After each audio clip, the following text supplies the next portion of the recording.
I mean, it's crazy. The processing difference between. My last made me feel like I would never try again, but when I saw you, I felt something I never felt. What's up, guys? Welcome to another Top Hit Tuesday. For me, it's a bad hair day, but whatever. I'm getting ready for the new year, and I'm really excited to put out more tutorials and to work on all of the different music projects that I'm a part of. I got a lot going on. I hope you have a lot to look forward to as well. Today, we are breaking down Trevor Daniel's hit Falling. The song seemingly came out of nowhere. He's had some pretty successful songs in the past, but nothing quite this big. And it blew up from TikTok. What do you know? Let's break this down. I heard the guitar, right? And I picked it apart. There was a low bass part, kind of playing just drony notes like this.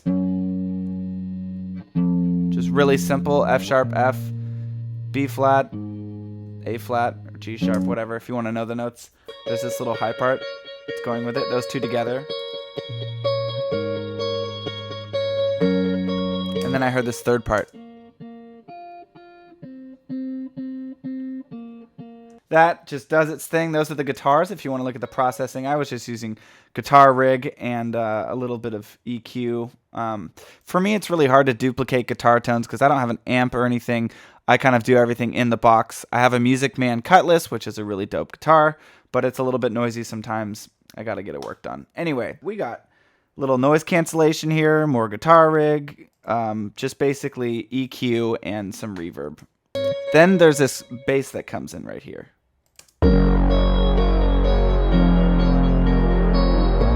I heard the bass in the original and I thought that sounds so much like this dolphin growl preset that comes in the Singular Sounds pack. Singular Sounds are some friends of mine that have some packs on Splice that are just unbelievable. So we got the dolphin growl. This is the original sound. But the one in the track Falling has some effects on it. And so what I did was I used a little one knob to distort it and just took out some of that high and a little low end and then compressed it. This is what we ended up with. It's a really cool sound. I mean, it's a smart bass sound to use. It doesn't take over the whole mix, but it adds just enough low end to keep the song moving. And then I'll get into the vocals right after this next part. Oh no. Oh, wow. Ew, something came out. Ew. God bless me. We got the drum.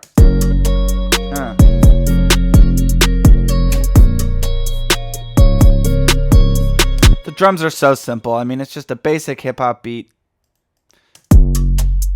This is without the 808. One thing that was cool is I heard this kind of reverse shaker noise that they used, and so I just used a shaker and I reversed it here in Ableton. You can hit this little reverse thing, and it will reverse a sample, which is very cool. And I used a little auto pan to kind of move it back and forth. EQ'd almost all the low end out. Actually, I did. I EQ'd all the low end and some of the high end, just like that. Used a little transient master that I use on almost all the drums. And I compressed it. I got this little percussion. Hi-hat. I mean, it's all just bare bones, basic drums. They sound great in the original song, though, I'll tell you that much. Then we got this 808. This 808 has a little bit more grit to it. I used my usual Knife Party sub, but I just turned up, the C tube here, the drive on that. But, you know, this is like regular 808, and then if you want, you can turn the drive up and make it a little more gritty. I've noticed people starting to do that these days. The vocals, I will show you my processing on those. My last made me feel like I would never try again, but when I saw you, I felt something I never felt. A lot of people have been asking about my vocal processing, so I'll get into it. Basically, my normal vocal processing is this chain minus the CLA2A at the end and little altar boy. But this is what the vocals sound like without anything on them.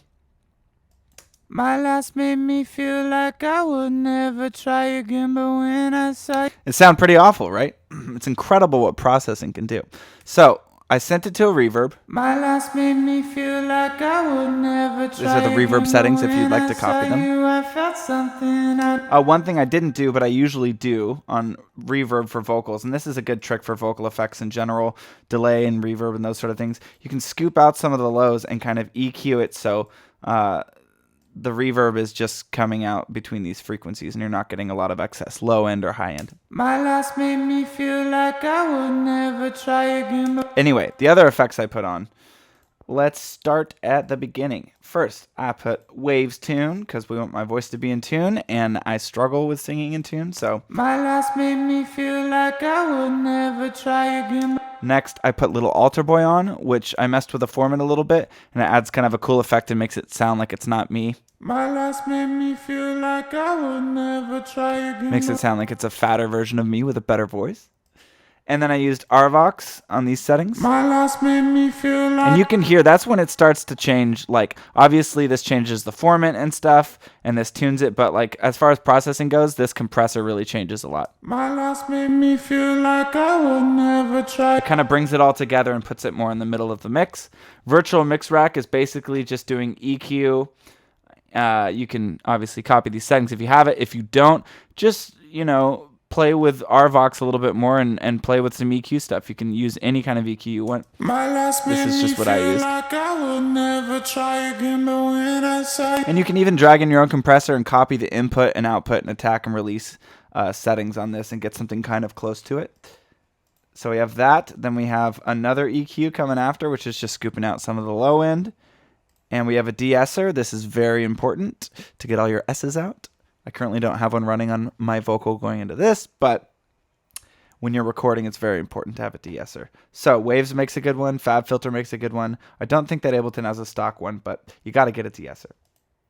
Gets rid of the harsh S's. And then CLA2A, I'm pretty sure I just dragged it on. Yeah, the Start Me Up preset, which is just the regular preset that's on it. And that's it. There's the vocals. My last made me feel like I would never try again. I mean, it's crazy. The processing difference between. My last made me feel like I would never try again. But when I saw you, I felt something I never felt. And here we go.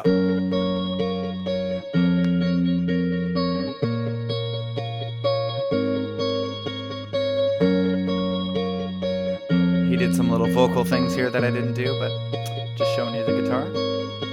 My last made me feel like I would never try again. But when I saw you, I felt something I never felt. Come closer, I'll give you all my love. If you treat me right, baby, I'll give you everything. My last made me feel like I would never try again. But when I saw you, I felt something I never felt. Come closer, I'll give you all my love. If you treat me right, baby, I'll give you everything. I snuck a fart sound in there to see if anyone was paying attention. Did you hear it? If you did, comment below and let me know if you heard the secret fart sound. Anyway, that's it. Shouts out to Trevor Daniel for being so smart in your songwriting, and whoever produced this for you or with you. Incredible.